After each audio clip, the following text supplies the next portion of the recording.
A napközi második órájában járunk, 17 perccel múlt el 11 óra. Megígértem a hallgatóknak, hogy ebben az órában megismerkedhetnek a Vidám Segítők Alapítvánnyal. Ez az alapítvány Magyarországon működik, de folyamatosan igyekeznek terjeszkedni, és vajdasági vonatkozása is van, hiszen egy szabadkai fiú, Tóth Árpád is a tagok között van, de most mindjárt megtudhatjuk a részleteket, ugyanis a vonalban köszönhetem Szabó Pétert, a Vidám Segítők Alapítvány elnökét.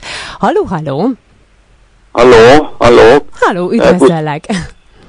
Szerbusz, Viola, és köszöntök a kedves hallgatókat is. Mutassuk be először is a Vidám Segítők Alapítványt a hallgatóknak, hogy pontosan miről is van szó, mivel foglalkozik ez az alapítvány, egyáltalán hogyan jött az ötlet, hogy egy ilyen alapítványt létrehozzatok.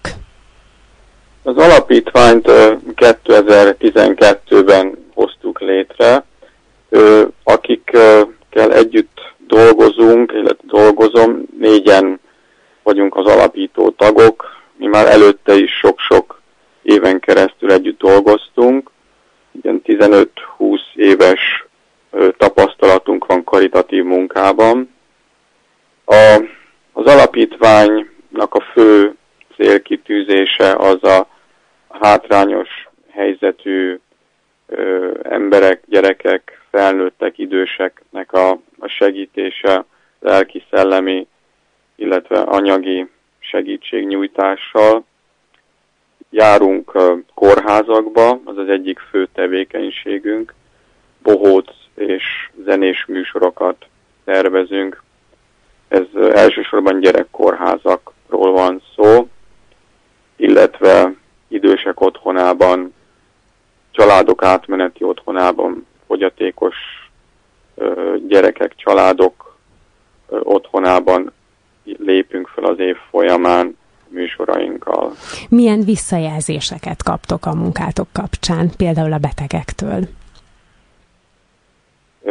Ez még mindig meglep, hogy milyen nagy vízhangja van, illetve milyen pozitív visszajelzéseket hallunk, illetve kapunk a gyerekektől és a szülőktől.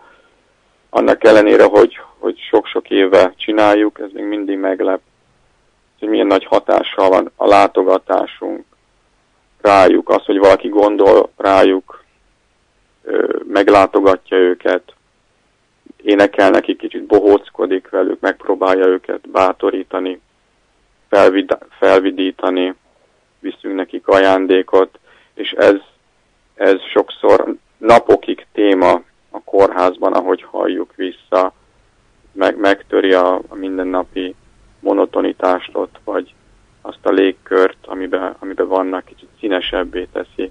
Általában milyen értelemben is, szó szerint is. Általában milyen műsorral léptek fel, illetve például a kórházakban, a gyerekeket be tudjátok-e vonni a produkcióba, nyitottak erre? Igen, be tudjuk őket vonni. Gyerekek nagyon szeretik a bohócokat általában. Van a műsorunknak zenés eleme, éneklünk, dalolunk. Van az egyik kollégánk, John, ő egy zenebohóc. Ő az, aki vezeti a zenét, illetve az éneklést.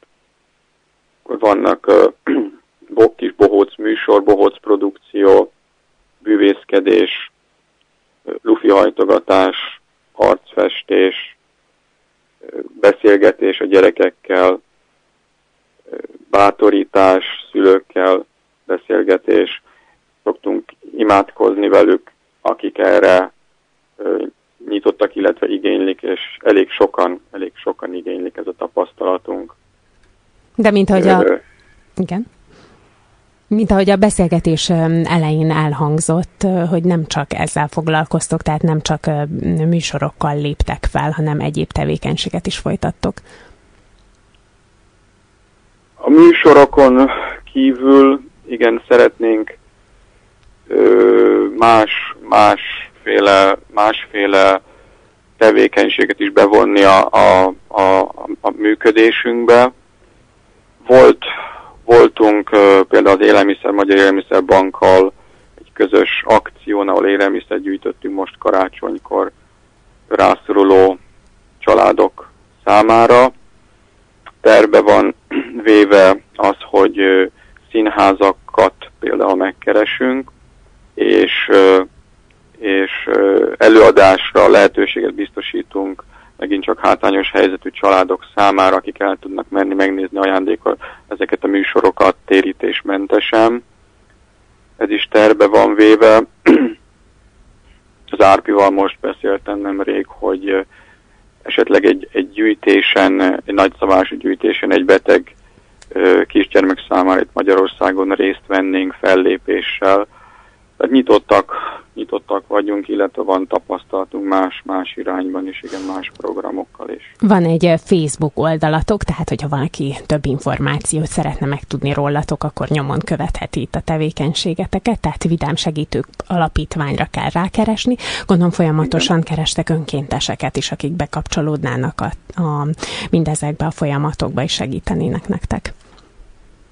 Igen, várunk önkénteseket, akik egyszer vagy rendszeresebben szeretnének a programokban részt venni, bekapcsolódni. A Facebook oldalunknak ez az egyik célja is, hogy sok embert el tudjunk érni, hát ha ezen keresztül, akikkel mind személyesen nem találkozunk, de a Facebookon keresztül, ha valaki ezt látja, ez valami megmozdít benne valamit, egy olyan késztetést ad neki, hogy szeretne az embertársának valamit segíteni, és jelentkezik velünk együtt, programmal részt vehet, de akár csak ott, ahol van, ahol él, vagy dolgozik, ez valamire ösztönzi, hogy az embertársának segítsen, már megérte. Igen, már akkor is sikert könyvelhettek el. Említettük, hogy van egy szabadkai tagotok is, Tóth Árpiról van szó. Igen. Hogyha igény mutatkozna rá, akkor hozzánk is ellátogatnátok Vajdaságba? Vagy terveztek ilyesmit? Igen, nagyon szívesen, nagy szeretettel mennénk.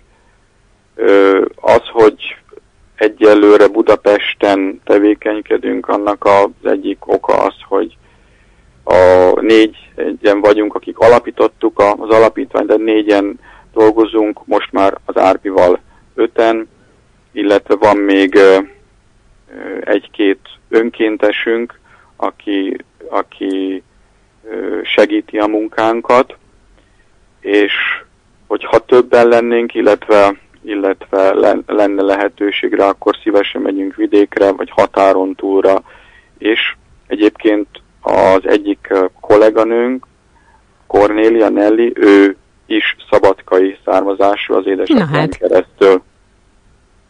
Igen. Akkor reméljük, hogy egyszer láthatunk benneteket itt is. Én további sok sikert kívánok a munkátokhoz, remélem hallani fogunk még felőletek. Köszönjük szépen, és köszönöm szépen a lehetőséget. További szép napot! Köszönöm nektek is, neked is, Viola. Viszont, szia! Szabó Pétert hallották, a Vidám Segítők Alapítvány elnökét, mint ahogy már említettem, van egy Facebook oldaluk, megtalálhatók tehát a Facebookon, hogyha kíváncsiak rá még, hogy mi mindennel foglalkoznak egyáltalán. Ha bekapcsolódnának a munkájukba, vagy segítenék őket valamilyen úton, módon, akkor keressék fel őket. A Linkin Park érkezik, utána reklámozunk. Tartsanak